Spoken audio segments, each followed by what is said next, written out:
Good morning mga idol. Ngayon habang nagpapahinga po tayo, katatapos lang natin mag-spray at maglagay ng lupa dito. Kasama natin ang ating kaibigan, Sir Jory. Yan. Ngayon, siyempre habang nagpapahinga, pag-uusapan natin yung mga talakayan natin kung ano yung mga ginagawa sa pagkakamatis farming. So, siyempre ngayon dahil vegetative stage pa yung kamatis natin, pag-uusapan natin kung paano po ito siya pinapalago from planting. Ayan. Sir Jory, ano ang mga natin dito ginagawa?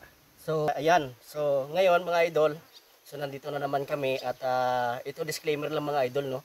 Ang para lang talaga ito sa mga kasama din mga kasama natin na mga baguhan din sa pagpaparm, lalo na sa pagtatanim ng kamatis. Doon po sa mga matagal na nagtatanim, so except po kayo mga idol. So kung may mapulot man kayo dito na mga idea, so pasalamatan niyo na lang mga idol, no. So ito para lang talaga ito sa mga mga baguhan din na mga naggugulay. Ayan. So unang-una mga idol, siyempre bago natin itinanim yung ating kamatis, ipinuna muna natin siyempre, no. So ang ginawa nating pagpupunda ay yung traditional way, ay yung dinadirect sa lupa. Pupulverize natin yung lupa, tapos ibubudbud natin yung ating seeds ng kamatis, and then siyempre lalagyan natin ng protection yung agroforano, no? Para hindi masira ng mga uod, nematodes na nasa ilalim. And then hindi ka nag-seedling tray?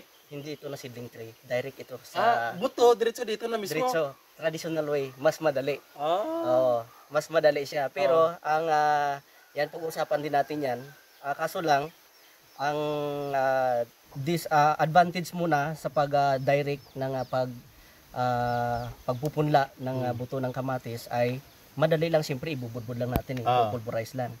Unlike kung isi-seedling tray natin, ang advantage naman nun, una, hindi na magagalaw yung ugat. Tapos hindi mai-stress yung tanim siyempre, kasi nakaposisyon na yung ugat may lupa na siya, hindi na siya mapuputol. Unlike kapag ito binunot natin sa lupa, yung traditional na ginagamit natin, may stress talaga. Kasi nga, mapuputol naman yung mga ugat, hindi talaga maiwasan yan. Meaning, pina-germinate lang sa lupa, tapos parang tinanggal doon, ilipat dito. Ilipat. Okay. Tapos, ipinula natin siya is 15 days, no? So, 15 days at saka itinanim natin. Itinanim pala ito noong October 6. So, magwa 1 month ito ngayon. Itong November 6. Na siguro, ayun nga mga idol, no? Yung pala, yung disadvantage naman pala doon muna kumplituhin natin para mas maganda, no. Ang disadvantage naman kapag nag-seedling tray, siyempre kailangan natin tao. Tapos napaka silan. Oo, yung kasi matagal. Kailangan natin ng ilang araw. Kapag gaya nito nasa 3 to 5,000 more or less. So matagal itong itanim sa seedling tray. So nagbabayad tayo ng tao arawan. Unlike na kung i-direct natin, kahit ikaw lang mag-isa, kasi ipupulverize mo lang yung lupa, ibubudbud mo, okay na. Pero para maiwasan yung na ma-stress yung kamatis, ang ginawa ko mga idol, bago siya binunot, siyempre inisprehan muna natin ng foliar fertilizer.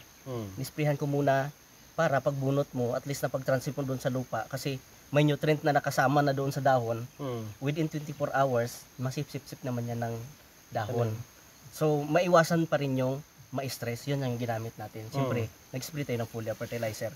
Yun yung ginawa lang natin para hindi rin ma-stress yung tanim. Ayun. So, wag lang kayong magtaka mga idol, bakit may malalaki na, may maliliit pa. Kasi yung pagtanim nito mga idol, di ba, kapag nagpunla tayo, hindi naman yan pareho. Yung nila, yung laki. May maiksi, may mahaba. Dapat sana, yung pagtatanim nito, kasi nagpatao lang tayo sa pagtatanim, dapat sana, kung dapat uniform yung mga magkaparehong laki, dapat yun yung ito natanim, may malaki, may maliit, kaya hindi uniform yung kaya mamapansin tayo dyan na yung iba may malaki na, may maliit pa yung iba. Pero may mahahabol yun. Mamahabol naman. At the same time, yung iba nalunod sa damo. Oo, isa yun. Kasi maliit pa pala siya itatanim, no? Mga ganito pala, 15 days. Unlike sa seedling tray na mga ganito nakahaba. Oo. Kasi hindi naman siya may stress kasi may lupa na. So, ayun. At saka naman, advantage naman itong kamatis mga idol. Madali lang naman madali lang siya mabuhay. Kasi kapag natanim niya dyan sa lupa, matambakan mo lang ng lupa yung puno niya, lalabas na yung mga ugat gaya nito. Ito. Ay, ito may ugat na siya. Oo, oo. Yun. Yan. So pagkatapos natin magtanim, siyempre magbibilang tayo ng 1 week. Hmm. Yan, mula pagkatanim. So pagka 7 days mula pagkatanim, siyempre apply na tayo ng fertilizer. So triple 14 lang yung ginamit natin rito mga idol, ano. Yes. Tapos, ano yun siya ang spacing dito? Yung spacing is ito mga idol, hindi ito standard. Talagang sinadya ko na idikit ito. So 50, hindi nga umaabot. Mga Oo. 40 cm. Oo, kasi marami kasi yung seedling ko, idol. Kaya kung sundin natin yung standard, sayang yung ibang seedling ko hindi magkasya rito. Oo. Kaya ang ginawa natin, dinikit ko na lang para kung may mamatay man, parang wala ring Walang Oo. agwat. walang agwat sila na malayo. Tapos, ang each rows naman, pagdating dito, mga 2 meters siguro. 150 Oo. Centimeter. o 50 centimeter. So, 1.5 meters po 1.5. yung each rows. Oo. Yan. Para So, medyo maluwang naman kapag mag-harvest tayo. balik tayo doon. After 1 week, maglalagay po kayo ng triple 14. Triple 14. Tapos, Unang paabuno yun. Unang abono yun. Mga ilang grams each. puno. Ito, pag-uusapan natin grams talaga kasi nga direct ito eh. Dinirect lang 1 natin. gram. 10 grams. Isang kutsara. Isang kutsara per puno? Oo, kasi triple 14 man yun. Hindi siya mamatay? Hindi mamatay yan. Gaano kalayo? Halimbawa, ito yung puno. Mga gaano kalayo? Ay, layo naman natin. Kung siguro kung tatamaan yung mamatay talaga yan. So mga gaano kalayo? Kahit yung mga mga kalahating dangkal na mula sa puno. So mga 5 centimeter, 5 inches. O mga 5 inches ganyan. Estimated lang. Para nag-abuno lang tayo ng mais. Yan. Wala namang namatay. Marami pala, marami. Oo. First time ko. Oo. At saka siyempre is lang siya standard naman yun kasi 14% lang yung Lahat. yung Nitrogen, phosphorus, potassium. Oo. Unlike sa mga Yara fertilizer, ang recommendation is kalahating kutsara lang, 5 grams lang. Oo. Wala pa naman tayong pambili ng Yara ngayon, kaya Mahal. 14 muna. Meron yung agwe, medyo mura. Maganda din yun. Itatry natin yan sa susunod. Gagamitin natin. Yun sa agwe. Yung sa agwe. Yun, Gamitin maganda natin yan. So, ayan. So, and then, pagkatapos, syempre, pagkatapos natin na bunuhan, syempre, hanggang ngayon mga idol, hindi pa natapos. Napapadamo tayo, syempre, no? Para malinis na, and then, pagka nalinis na yung damo, so, unti-unti na tayong mag-healing up or maglambon. Gaya na itong ginawa na natin. Ito na yung ginawa namin mga idol. Ayan. Ito yung ginawa namin Ito pa lang. Ito pa lang yun. Bakit kailangan yan siya, Zap? Sa pundasyon talaga mga idol, ito talaga yung pinakamas mahalaga, yung paglalambon. Kasi kailangan natin papalabasin yung maraming ugat Sa puno. sa puno. Yung iba kasi, di ba, pinapadapa nila yung, halimbawa ito, kung mapansin niyo po, ito is kamatis. So, naglagay na, mayroon na siyang ugat. So, pinapadapa, tinatambakan yan. Ganon din sa inyo dito. Yan din yung gagawin natin. Tatambakan yan para Tatambakan yan. more ugat ang makasipsip ng nutrients. Siyempre, kahit na kunti-kunti na lang, yung yung abono na ilalagay natin, ma-maximize yung absorption. Kasi maraming ugat, maraming root hairs. Root hairs talaga yung magpaparami. So, yun yung isang sikreto sa pagpapalago. Oo, sa kamatis. Wag yung mga idol, no? Mas hindi ako komportable doon sa pagkatanim mo, diretso na, palalakihin Patayo. Patayo. Dapat pahiga muna tapos natin. bago siya tatayo. Pundasyon muna, unahin talaga yung root system talaga. Na padamihin muna yung root system. Root system talaga para pagka kahit na dito lang tayo mag-apply sa susunod ng abono, kahit yung tinatawag natin na bitsin-bitsin lang, pakunti-kunti lang, talagang ma-absorb lahat yun ng halaman kasi ang daming root hairs eh. Oo. Kasi alanganin pala na doon ka na mag-aabono lately. Kasi maliit na yung stem niya, yung punuan niya maliit na. Hindi na siya makakahabol. Time will come na pag magbunga siya, mapunta sa lupa, matumba. Matumba siya ito. Maliban na kung merong itong sticking. Ayan, ito ginagawa natin. So meron pa tayong 3 pa. Na twine. Na paglalagay twine. ng twine. So after a week na paglalagay ng triple 14, ano ang next na mga move natin dyan? Yan, so yan yung maganda katanungan. Kahit anong crops mga idol, basta nag-abuno tayo, halimbawa yung triple 14 na ma-planters man yan, Swire, kahit anong brand, maliban lang sa Yara. Kasi yung Yara, meron silang abuno na readily available na, no? Na ma-absorb na ng halaman. So yan, so ibig sabihin yan mga idol, pag nag-abuno tayo, 7 days din yan bago ma-effect. Na masipsip ng halaman na bubuelo na yung dahon. Mapansin man natin yan, gaya nito, lumalapad din yung kasi may dahon. mga conversion pa yung mga generic na abono. Kasi 1 week na talaga mga idol, mahigit na muna pagka-abuno. Kaya ito na, medyo bumubuelo na. Kaya ang kasunod talaga nito mga idol, kailangan may kasunod na talaga ito. Spray na tayo talaga ng pang pest and disease control natin. Kasi After ilang araw? After 1 week din.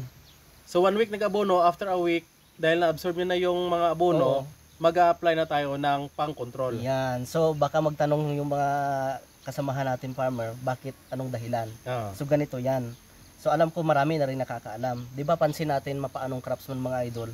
Kapag umpisang tumataba na yung ating halaman, mapakamatis anumang crops yan, 'di ba nagre-release yan ng natural pheromones na ina-attract ng mga peste.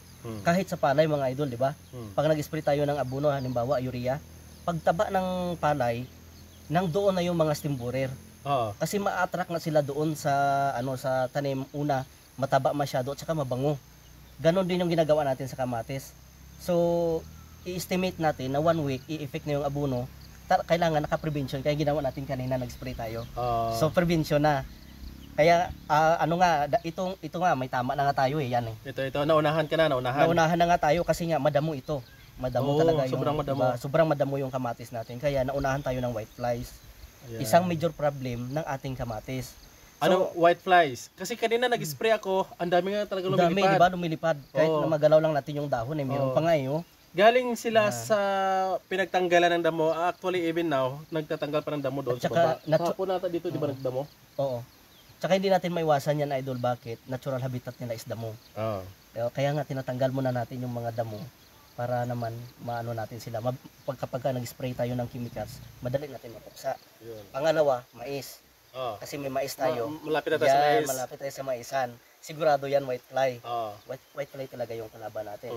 And then ito pa mga idol, share ko lang gusto ko lang, siguro alam naman talaga ng iba. Ang pinakadelikado talaga mga idol na mga peste, yung pinaka sobrang maliit na hindi na natin halos makita na ating mga mata. So, mas mas madali pa nga i-control yung nakikita natin mismo na nga malalaking peste na matake. Kasi kapag inisprehan natin, mamatay man yan. Pero yung mga pino, thrips, spider mites, white flies, yan yung hindi natin nakikita, akala natin normal lang. So magtaka na lang tayo, bakit may ganito na? May tomato leaf curl virus na. Tomato leaf curl virus disease. Curl virus disease. Virus talaga yan mga idol, kaya nga nag-curl. Yan. Nagkulot siya. So ang sanhi nito is white flies. Fly talaga, pinaka-main. Ang kasi yun ang meron dito. At saka sila, yung mga pino na mga klaseng insekto na yan, sila din yung mabilis na nagtatransmit ng virus, mga diseases. So meaning kung nakakagat dito yung white flies, tapos lumipad siya pumunta dito, itong healthy is magkakaroon din siya ng kulot later on. Madadamay. Possible talaga yan. Kaya nga ginagawa natin, ito na nga yun, lumapit na sa atin. White flies. White flies. Tirisin mo na. So maraming white flies mga idol kasi nga may maisan tayo sa ibabaw. So sa itaas pala. Pero ito manageable naman. Kapag alam natin kung ano i-apply. Anong pangtira natin dito? Siyempre yung subok na natin, yung ginagamit, yung i-share natin, yung subok na natin, yung nagamit talaga natin personal at saka actual. So ito yung mga product ng Agway Products, yung ilikor para sa aphids at saka ilikor, uod. So mabisa yung ilikor sa ganyang. Anong kayang puksain ng ilikor? Yung yung aphids, thrips, uod, parang broad spectrum na kasi siya eh. Mga saking. Marami. Kahit anong crops pwede apply at saka sa white flies magaling din siya.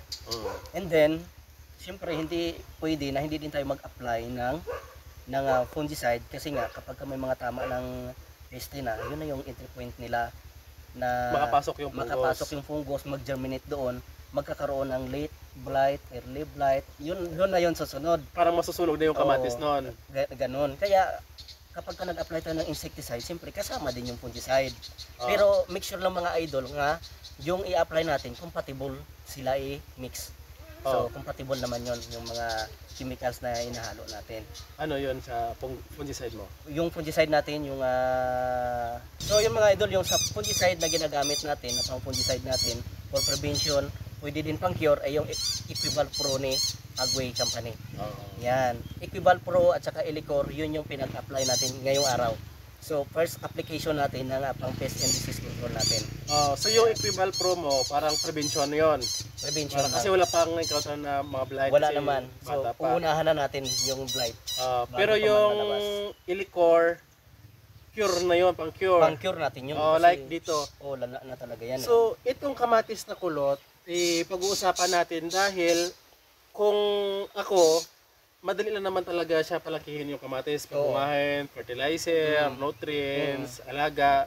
Pero pag may mga sakit na kasi like itong kulot, dito ka na maglalabas ng pera. Kasi halimbawa kung damay-damay na to lahat, kailan i-cure mo or else wala kang ma-harvest. Pero mas maganda mga idol. Kahit na na-sprayhan natin prevention dahil sa tawag ng virus kasi yan. Kailangan talaga disregard na yan. Talagang So tanggal na to. tanggalin natin yan. Bunot na to. Bunutin natin. Pero Para hindi na dumami. Bago natin bunutin yan, siyempre, na-sprayhan muna natin. At saka pag na binunot natin yan mga idol, kailangan meron tayong cellophane, no? So hindi muna natin hindi ko muna bubunutin ngayon. Oo. Pag binunot natin yan, lagay natin sa cellophane para yung lupa hindi na malaglag. Hindi na malaglag Dito. doon sa mga walang sakit kasi makakahawa. Tapos tapon sa malayo. Pero ano lang naman, ilan lang naman ito. Hindi naman lahat. So, Pero hindi na ba to siya makaka-recover? Halimbawa, siyempre nag-spray na tayo ng Elicor, nag-spray tayo ng Equival Pro, nag-spray tayo ng foliar na Primo Plant Booster, isa pa yun hindi na natin nabanggit. At saka nagpabunbon tayo. Hindi na ito siya hindi na makaka-recover? Actually makaka-recover naman siya. Ibig ko sabihin hindi siya makaka-recover, hindi na siya babalik sa dating ganitong ano niya. Pero lalaki pa rin sa lalago, bubunga pa rin. Pero hindi na ganoon kadami. So bakit hindi na natin hayaan? Bakit kailangan pa natin bunutin? Dahil nga sa virus siya. Baka may makakagat naman insekto diyan na ma-transfer naman dito. Imbis na isa lang yung problema natin, magiging dalawa na or lahat. So mas better na i-sacrifice natin. I-sacrifice natin kasi iilan lang naman 'yan. Pero pwede rin naman kung masundan natin, pwede din naman natin bunutin. Pero yun option lang naman yan mga idol, no. Kahit hindi niyo bunutin, mabubuhay naman talaga yan. Tapos mamumunga. Okay. Dalawang option lang yan naman yan. Pero kung gusto niyo talaga makasigurado na hindi makahawa-hawa, bunutin niyo na lang kung iilan lang naman. Yun yung purpose din natin bakit madikit yung pagtatanim. Para kung may mamamatay man dyan o may ibabawas tayo dyan, hindi sila okay lang masyadong, ito dalawa. hindi sila May masikip. spacing, hindi pa rin masikip. Hindi pa rin masikip. Ayun. So, nag-gets nyo na po mga idol sa pagpapalago ng tanim. 2 weeks after tanim, pero iba po kasi, pwede din 2 weeks after tanim na nakasidling, di ba? Oo. Na maglalagay ng abono, tapos magbubunbon, after nyan, spraying. So, halimbawa natapos na po natin ang pagbubunbon or cultivate nito, paglagay sa puno. Basta, tandaan nyo po mga idol pag nag-start na yung kamatis na parang matumba siya, maglabas na siya ng mga roots sa gilid, itumba nyo, tapos, huwag nyo namang baliin ha. Tapos, tambakan, kagaya nito. Ano ang gagawin natin next? Yan, ang next na gagawin natin, syempre, ganun lang naman talaga yung activity bawat araw na lumalago yung kamatis. Halimbawa, nag-abuno tayo, siyempre tatangkad yung kamatis. Pag tumangkad yung kamatis, siyempre tatambakan natin, lalabas naman siya ng ugat. So ganyan lang, bawat abuno, tambak, kaya nga ginagawa natin pa kunti-kunti lang, manipis Ito mga idol, manipis lang yung pagkatambak, hindi natin patataasin agad. Kasi kung patataasin natin agad, so mahirapan na tayong magtambak. So, at saka hindi agad-agad maka-diffuse yung abono sa mga roots. Unlike na ganito pa kunti-kunti muna, tapos naka-penetrate na yung ugat dito, tapos nag-abuno tayo, so makatambak na naman tayo ulit. So advantage pa nun, lalo pagka direct lang yung pag-aabuno natin, may iwasan natin yung volatilization. Kasi natambakan. Matatambakan naman natin yung abuno. So, after ng abono, ilang weeks o ilang araw tayo next mag-abono? Yan ang maganda katanungan. Diyan kasi talaga mga idol. Kung pag-uusapan talaga gulay pakwan, ang ang ginagawa talaga ng iba, no? Ng Mm. iba talaga, every 3 days talaga yung pag-aabono niyan. Grabe ka pagod nun. Every 3 days talaga yan. Bitsin-bitsin. Oo.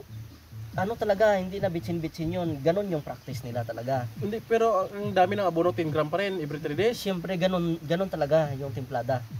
Totoo yun. Oo, kasi standard man yan. Na recommendation din ng company at saka ng ano. Gaya ng Yara, So, sabi ko sa kanina. 30 days, kung every 3 days, 10 bisis ka mag-abono sa isang buwan Oo, ng 10 gram. ganon yung ginagawa. Tapos, yung pag-spray, every 3 days din. Hindi, wait lang, 10 gram talaga ibabagsak mo dito? 10 grams talaga yan.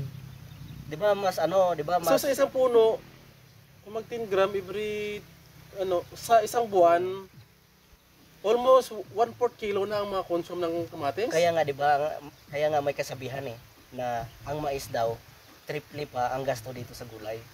Kasi nga, ganon yung sistema, di ba, sa mais, side dress, tapos silada lang, good na. Dalawang bisis ka lang abono, okay na. Oh. Kaya kunti yung gasto sa mais. Pagdating sa gulay, triple talaga ang gasto rito. Pero practice ng iba yun. Siyempre, magtuturo din tayo kung ano yung palatandaan nga na kailangan talaga ng ating alaman ng nutrient na or kailangan talaga abunuhan. Pero sa'yo dito, every 3 days talaga ang abono? Hindi. Ano? Ito yung tinitingnan ko, dahon. Ay, kaya pala. Akala ko talaga every 3 days. Sabi ko, grabe, sobrang gastos nun. Yan na, Oh, sayang. nagpags po ito siya mga idol. Pags lang ito mga ito. Pero maya ulan na talaga ito. Oo. Yan. So ito yung magandang idea na gusto kong i-share. Oo. So, yan. So, mga idol, tanda na, hindi every 3 days ha, pero maganda every 3 days, pero ang dahon ang titingnan. Titingnan. Yun yung practice ko lang talaga. Practice ko yun mga idol ha. So, hindi ko inano na mali yung iba ha. Oh, kasi practice din nila yun. So, ako kasi mga idol, ganito kasi yan. Una-una kasi mga idol, ang titingnan natin, soil types kasi. Kaya nga yung iba, every 3 days, kasi yung response ng lupa nila, hindi na masyadong fertile. Kaya every 3 days, kasi umaasa na lang doon sa abono para lalago yung halaman nila. Dito sa akin mga idol, maganda yung lupa ko. Ayan. Kaya dito ako tumitingin sa dahon. Kita niyo So, mga pag idol, ganito ang dahon, every ilang ka nag-aabono? ito kung ganito yung dahon ng aking kamatis, every 10 to 15 days ako mag-abono. Pero weekly interval ako magpupulyar. So less Weekly. gasto. Oh, mas konti yung gasto sa pulyar kisa na every 3 days abono i-apply natin sa ilalim. Oh, mas gastos 'yun. Unlike doon sa weekly tayo mag-apply ng pulyar, tapos every 10 to 15 days lang tayo mag-apply ng abono. Kasi ito yung tinitingnan. Ito ganito kasi yan mga idol, ano? Tatandaan po natin mga idol. Hindi kasi sa padamihan ng abono yung basihan sa pagpapaganda ng pagpapalago ng tanim. Hindi kasi yung kapag ka nagbumba kasi tayo ng abono, kapag ka nag-green kasi yung ng halaman, maganda talaga tingnan sa mata. Kasi nga malago yung halaman, halos umiitim na sa sobrang taba. Pero tatandaan natin mga idol, hindi lahat ng mataba healthy. Tingnan mo yung dahon ng kamatis natin, yellowish green mga idol. Pero bakit malalapad? Bakit malaki yung puno? Bakit? Yan. So yun na hindi nga kailangan. Sakto lang. Hindi kailangan na sobrang taba. Hindi naman sobra. Kasi nabanggit mo kanina kung magre-release siya ng pheromones, kung sobrang taba, hatakin din siya ng insekto. Hindi lang insekto, pati sakit. Prone siya sa sakit. Kasunod talaga. noon, spraying na ng curative. Oo. Oh, kahit na halimbawa lang natin sa tao yung mga bata na sobrang bansot na hinayaan mo lang maglaro sa putikan. Mas malakas pa yung resistensya nila. Kasi sa matataba. Unlike doon sa alagang-alaga na matataba pero sakitin naman. So hindi lahat ng mataba mga idol healthy. So yung pagpapakain katamtaman lang talaga. So yun po mga idol nakadepende. So may mga magtatanong kasi kung ano yung mga program sa kamatis. So masasabi kong hindi lahat-lahat pare-pareha kasi kung advice na every 3 days ang pag-abono sa practice dapat ni Sir Jory, pero hindi niya yon pinapractice. Ang kanyang practice is every 15 days ang pag-abono dahil nakadepende po yun sa soil type. At saka sa dahon ng kamatis. Oo, yun talaga yung tama. Ang kanyang ginagawa is every 2 weeks na ang kanyang pag-abono, every week naman ang pag-apply ng foliar. Yun. Ano ba yung nakikita mo sa foliar na medyo So, sa foliar mga idol, wala na tayong masabi sa foliar eh. Kasi kung nag-aabono tayo sa ilalim sa ugat or sa puno ng ating halaman, ganun din naman yun eh. Kasi 'di ba NPK lang naman 'yan ina-apply natin sa ilalim. Yung foliar fertilizer hindi lang NPK yung naibigay natin, pati mga micronutrients, macro micronutrients, hormones, yung humic acid, fulvic acid or fulvic mineral. Lahat 'yun ma-absorb ng halaman doon sa foliar na ina-apply natin. Kaya no need na magbabad tayo sa puno. Kung makaya lang man natin dito kasi yung pagpapakain natin sa puno at saka sa dahon. Ayan. At saka sa mga magtatanong, kahit hindi ko natanungin, Primo Plant Booster ang parating ginagamit. Tested niya na kasi. How many years na? Siyempre. Sa pakwan, yung sa amin na pakwan, Palay, okra, sa talong, sa sili namin ni Paring Jumar, sa kamatis, palay mais. palay, mais. Itong mais ko, Ito. isang beses lang nabunuhan. Ito sa taas. Alagang primo yan. Ito. Papakita natin. Papakita natin. Isang beses lang Ito. nabunuhan yan. Yan. Yan ang kanyang mga maisan. Wala po tayong cameraman ngayon mga ito. Yan. So, tuloy ang usapan. Napakaganda ng usapan kasi gusto ko rin matuto ng lahat-lahat sa kamatis. Kasi kung pag-aalaga lang naman po at saka pagpapabunga, kayang-kaya. Ang problem lang dito, sa maliban sa kulot, ano pang ibang possible ma-encounter ng kamatis? Yung leaf miner, una-una yan. Pero yung leaf miner, huwag kayong mag-alala mga idol, napakadali lang. Ito, leaf miner. Yan. Pwede mo ito mapita sa pakita doon? Pwede yan. Yan. Sa mga naghahanap, hindi nakakaano ng leaf miner, ito po yung leaf miner. Ilapit ko na lang mga idol ha. Paano ba ito ano ito? Yan! Ito mga guhit-guhit na puti na yan. Yan ang leaf miner. Kumbaga nagmimina po sila sa gitna ng dahon sa loob. Yan. Yan, okay. Okay na. So, ano ang pangontra natin sa leaf miner? Ganon din yung ilikor. Kayang-kaya din yan. So meaning, nag-spray tayo ng ilikor, patay na to. Patay na yan. Hindi na yan sila tatagal dyan. Ikala ko trips, mites, aphids, yun lang yun. Pati leaf miner kaya. Leaf miner. Kasi yung mga uod kaya din ng ilikor na ipuksa yan. Ayan. So kung magtatanong kayo mga idol, marami pa namang mga mga chemicals na makakapuksa. Kahit cypermethrin lang patayan. Mabilis lang siya patayin. Madali lang i-control yan. Kaso lang kapag hinayaan natin kasi nga nagtatanil sa dahon, so apektado yung photosynthesis. Kasi yung green pigment. Tapos ang bilis ito dumami. Mabilis na dami yan. Mabilis dumami po ang leaf miner kasi sa pakwan natin at saka pipino, grabe yung leaf miner. Yan yung kalaban natin noon. Yung kalaban. Pero madali lang din natin napuksa. Tapos ang isang sekreto pa mga idol, siyempre kailangan malinis talaga. Parang ganito. Para malinis. Hindi mag-leaf miner. Hindi mag-leaf miner at saka mag-spray tayo, tatamaan dito. Kasi wala naman silang titirhan dito kasi nga malinis eh. Kaya kapag nag-spray tayo sa kamatis, doon lang talaga matatarget na natin sila doon. Wait lang, meron kasi akong kilala na sabi, hayaan lang yung damo sa mga pananim kasi yun yung bahay o ano yung tawag doon? Bahay. Yung natural habitat ng mga peste. Oo. Kasi kung walang damo, sa tanim daw pupunta. So para nabaliktad ata, gusto mong malinis dyan. Oo, ayan. Ano din yan, ako hindi naman ako tutol dyan. Kasi nga, so dati din tayong technician, so biological technology yung dinadala natin. So naunawaan natin yung halaga ng damo. So para sa akin mga idol, hindi ko naman sinasabing peste yung mga damo. Nagiging peste lang naman sila sa ating pananim kapag nag-intercrop tayo ng tanim. Ng gaya nito kamatis. Kasi mas pipiliin nila to. Mas pipiliin kasi nila ito. So, alam ko naman na yung damo talaga, yan yung habitat nila, siyempre. Natural habitat nila yan. Maliban sa peste, yung mga microorganism. So, hindi magiging mataba yung ating lupa kapag walang mga mikrobyo sa ilalim ng mga damo na yan. Kasi diyan sila nakatira. So, kaso nga lang mga idol, kasi ganito yung technology.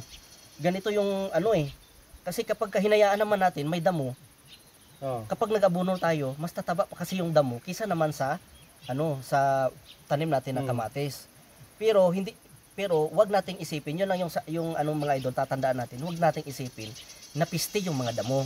Kailangan lang muna talaga natin sila i-disregard diyan kasi ito man yung inaalagaan natin na hindi maapektuhan.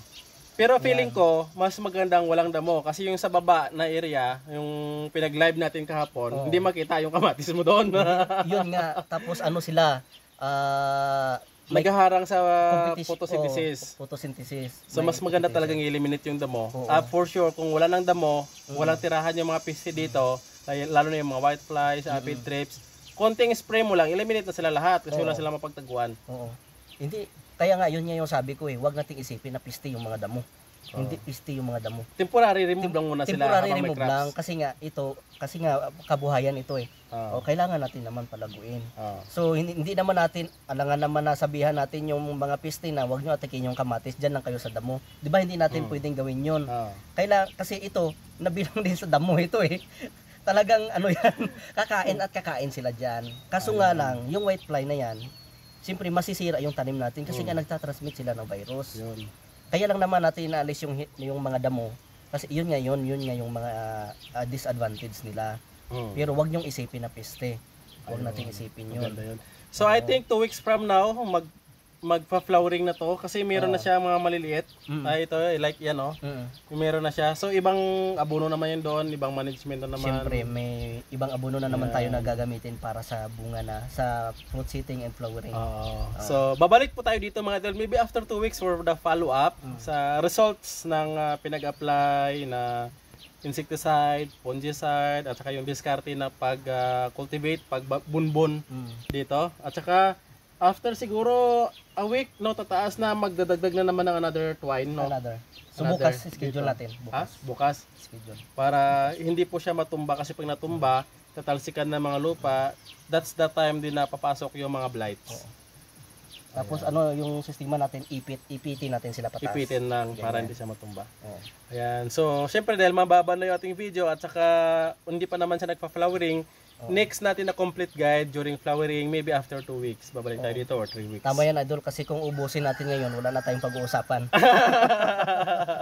Kaya, sa susunod na naman. Sa susunod na naman. Ayan. Siya medyo mainit-init na kasi siyempre mag-alas 10 na ata. Mag-alas 11 na. Alas 11 na.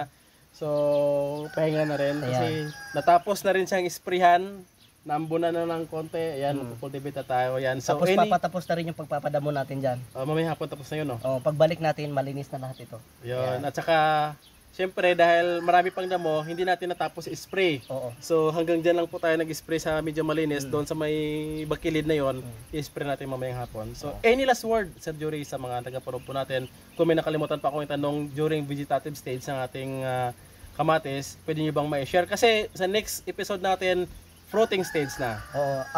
Ganito lang naman yan mga idol, kung kasi masundan nyo naman, gaya ng pinag-usapan namin simula. Kung may meron naman mga katanungan yung mga natin, so welcome sila magtanong sa atin. Pwede nilang ma-comment. Pwede nilang i-comment nila sa comment section or nandiyan naman yung number ko siguro. So sumasagot na naman tayo hanggang sa makakaya lang natin. So kailangan sasagutin natin at tutulungan din natin. Ayun. So maraming salamat mga idol. Yan, kasama po natin yung ating pinaka-close na kaibigan, technician din, na about sa mga gulay, lahat, fruits, pakwan, kamatis, okra, talong, atsal, sili, yan, Sir Jory, at saka marami pa iba mga pipino. Yan, soon mag-update po tayo dito mga idol. Yes. Dito po tayo sa kanyang farm sa Barangay Kalibuhan. Yes, opo. Senator Ninoy, ang kinusultaan ko, napakalayo po talaga naman. Grabe, sobrang lamig po talaga dito kaninang umaga mga idol. Sultan Kudarat, sakop na ito ng Palimbang idol. Sakop na ng Palimbang, grabe, sobrang lamig talaga. At kagabi, yung paa ko na lang talaga yung pinagugasan ko at saka mukha dahil sobrang lamig, hindi na kaya dito. Kaninang umaga din sobrang lamig. Maraming salamat, Happy Farming. Yan, Bye-bye. Bye-bye.